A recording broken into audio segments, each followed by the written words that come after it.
Thank you very much, Sheriff. Thank you for all of your thought and writing on this subject. We're going to proceed with the second round, and we'll begin with gentlelady from Georgia, Ms. Greene. Thank you. Jerry, I want to talk to you specifically. Yeah. You're the aunt of Matthew Perna, who committed suicide after the agony of finding out that it was going to continue, the harassment, the persecution by the Department of Justice. Was Matthew Graves the prosecutor leading the investigation into your nephew? Yes. Yes. Yes. Matthew Perna, for everyone here, if you don't know, I'm sorry, Matthew Graves is the attorney for the Department of Justice that leads the investigation into many of you. And he has the special privilege of being able to prosecute crime here in Washington, D.C., and he's a U.S. attorney that can go after federal cases. He ignores 67% of the arrest here in Washington, D.C., but focuses and harnesses his office and their efforts on people like your nephew, people like you, John, people like you, Brandon, and so many others. And it's shameful. So, Jerry, I'm just going to ask you a few questions. Mm-hmm. And I'm sure you're speaking on behalf of Matthew and all of your family. Yes. If Matthew was here today, what do you think he would tell Congress that we need to do? What would he tell Matthew Graves that should happen? Well, many of the things that he would say are the very things that are in the bill that you co-sponsored. The overreach of power, the change of venue. First of all, the change of venue. Let's look at that one. Because had Matthew been able to even fathom a fair trial, he would never have pled guilty. And that is what's going on with these defendants that are pleading guilty. They really have no choice. They know that they're not going to face a jury of their peers. And so they plead guilty. Why are they subjected to no change of venue? That is such an important aspect here. You wouldn't have the guilty pleas that you are having if they were given a chance at a fair trial. So they plead guilty, and not only are they already guilty in the court of public opinion, now that they've pled guilty, they're persecuted even more. Well, he must have done it. And that's what my nephew faced from his community, from the local media, from the national media. Well, he pled guilty. My nephew, when he called me the week that he hanged himself, he said to me on the phone, just sobbing, "Aunt Jerry, I must be guilty. I must be guilty. They're telling me I'm guilty. Everybody thinks I'm guilty." He was at that point where he actually believed it.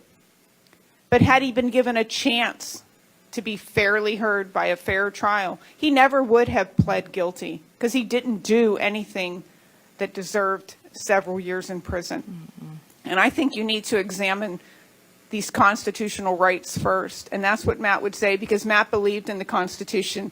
He believed in the Justice Department, and he loved the United States. He loved this country. He loved it so much. If you could look at pictures of Matthew from the time he was a baby, I swear to you, 90% of his photographs, he's wearing red, white, and blue. I'm not joking. I can show them to you on my phone. He was fascinated with the American flag, even as a child. He constantly pointed it out, whether it was driving down the road or in a magazine or in a commercial. He loved this country, and this country failed him miserably. And you have to understand that it's not just the January 6ers' lives who are being affected here. Their families, their friends. Matt's father suffers from Parkinson's disease. I cannot tell you how badly he declined after Matt's arrest. I wish you could see him now and see him 2 years ago. He's a different person. The effect is massive.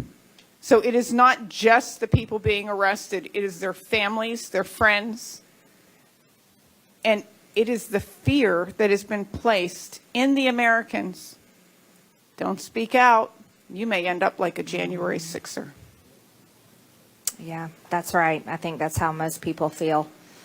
Most people do feel that way, and it's because of the weaponized government. It's the weaponized government, and that's why we're committed to working everything we can do to stop it. Thank you, Jerry. Well, thank you, Marjorie. I want to thank you personally for the articles of impeachment for Matthew Graves. I want to thank you for that and your fearlessness. You have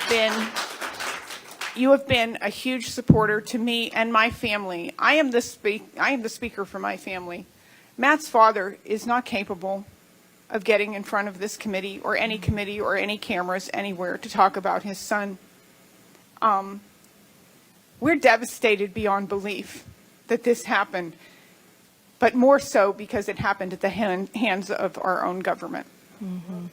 Yeah, I can't imagine actually. But we haven't done enough because people are still locked up. Their rights are still being abused. People like John face 3 years. Brandon can't get through an airport. I tell you what, you get more security than I get going through an airport, and that's backwards, completely backwards. Can I add something? Sure, of course. When Brandon was talking about his experiences at the airport, I want you to know that it is not just the January 6ers. Matt's father faces absolutely the worst searches at the airport.